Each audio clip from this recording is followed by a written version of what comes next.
सन 1970 तक ये माना जाता था कि कोई भी वस्तु ब्लैक होल से नहीं बच सकती, यहाँ तक कि प्रकाश भी नहीं। पर सन 1970 में स्टीफन हॉकिंग ने ये गलत साबित किया।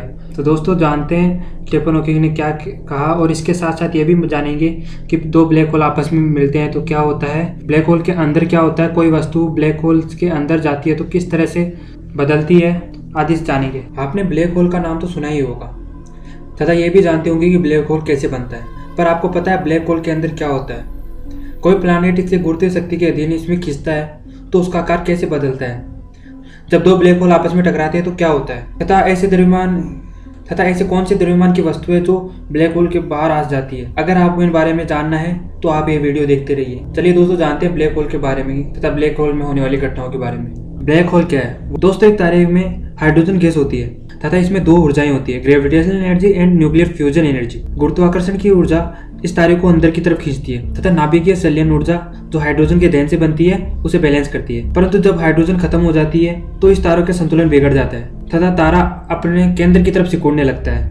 जिस तारे का द्रव्यमान सूर्य से कम होता है वो तारा व्हाइट ड्वार्फ या न्यूट्रॉन स्टार बन जाता है तथा जिस तारे का द्रव्यमान सूर्य से 3 गुना से ज्यादा हो तो उनका गुरुत्वाकर्षण इतना ज्यादा बढ़ जाता है कि उसमें से प्रकाश तक बाहर नहीं निकलता तथा ये सुपरनोवा एक्सप्लोजन इसे एक बिंदु द्रव्यमान में बदल देते हैं। सुपरनोवा एक्सप्लोजन एक प्रक्रिया है जो सुपरमेसिव स्टार के मरने पर होती है। सबसे बड़ा ब्लैक होल हमारे सूर्य से 17 बिलियन गुना बड़ा है जो गैलेक्सी के बीचों बीच स्थित है। ब्लैक होल के चारों तरफ का वो प्रभाव जहां तक ब्लैक होल प्रकाश को अपनी तरफ खींच सकता है इवेंट होरिजन कहते हैं। यह मोस्टली एक चकती की तरह होता है। यह एक 3 गुना सूर्य जितने बड़े ब्लैक होल के लिए 17 बिलियन प्रकाश वर्ष जितना होता है।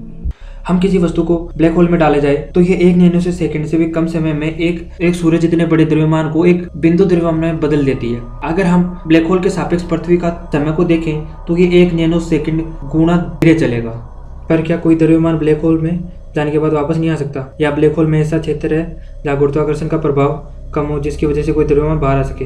इसी पर 1970 में स्टीफन हॉकिंग ने एक सिद्धांत दिया जिसे हॉकिंग रेडिएशन का नाम दिया गया, जिसकी जानकारी आपको डिस्क्रिप्शन में दिए लिंक पर मिल जाएगी। 1970 में स्टीफन हॉकिंग ने एक प्रयोग किया जिसमें इलेक्ट्रॉन पार्टिकल को त्वरित करके आपस में टकराया गया जिनका वेग प्रकाश के वेग जितना था तथा एक इलेक्ट्रॉन 1 सेकंड में 10⁹ पार्टिकल आपस में टकरा। इन इलेक्ट्रॉन के आपस में टकराने से एक नया पार्टिकल का निर्माण हुआ जिसे न्यूट्रॉन स्टार का नाम दिया गया।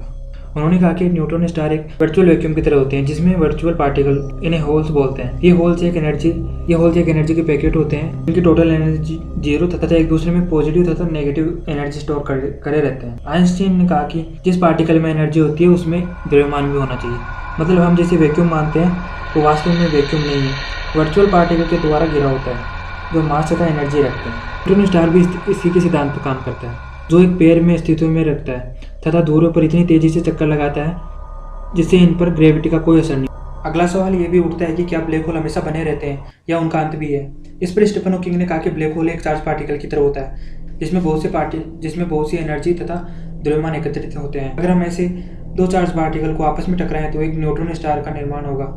गुरुत्वाकर्षण नहीं बल्कि चुंबकीय क्षेत्र पर काम करेगा। अब इसके बाद एक और सवाल आता है कि आइंस्टीन ने कहा था कि ऊर्जा कभी खत्म या उत्पन्न नहीं की जा सकती, यह सिर्फ एक रूप से दूसरे रूप में बदली जा सकती है। पर एक ब्लैक होल में इतना द्रव्यमान समेटे हुए तथा उसके पता भी नहीं है कि कहाँ है, या माने कि विलुप्त हो गए। अगर ऐसा हुआ तो ऊर्जा का भी नुकसान हुआ तथा वो भी नष्ट हो गई क्योंकि जहाँ द्रव्यमान होता है वहाँ ऊर्जा भी होती है। इसलिए स्टीफन हॉकिंग ने कहा कि ब्लैक होल भी ऊर्जा संरक्षण के नियम का पालन करता है तथा जब भारी द्रव्यमान एक बिंदु द्रव्यमान में बदलता है तो एक पल्स होल का निर्माण होता है जिसमें नेगेटिव एनर्जी तथा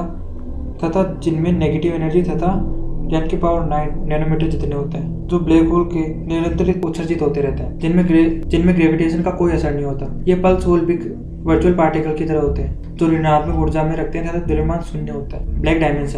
ब्लैक होल की ब्लैक डायमेंशन एक ऐसी दिशा या हिस्सा है जहाँ प्रकाश का आकार, द्रव्यमान, समय कुछ नहीं होता। ये आइंस्टीन ने बताया कि ब्लैक डायमेंशन में ग्रेविटी तथा प्रेशर तक महसूस नहीं होता जिसमें समय आगे पीछे, आकार बड़ा छोटा। आइंस्टीन ने यह भी बताया big bang explosion black dimension की वजह से हुआ था जिसमें एक अणु पार्टिकल का एक्सप्लोजन होने से हमारा ब्रह्मांड का निर्माण हुआ। नमस्कार दोस्तों, आशा करता हूँ आपको वीडियो पसंद आया। अगर आया तो लाइक, कमेंट, शेयर जरूर करें और सब्सक्राइब करें। धन्यवाद।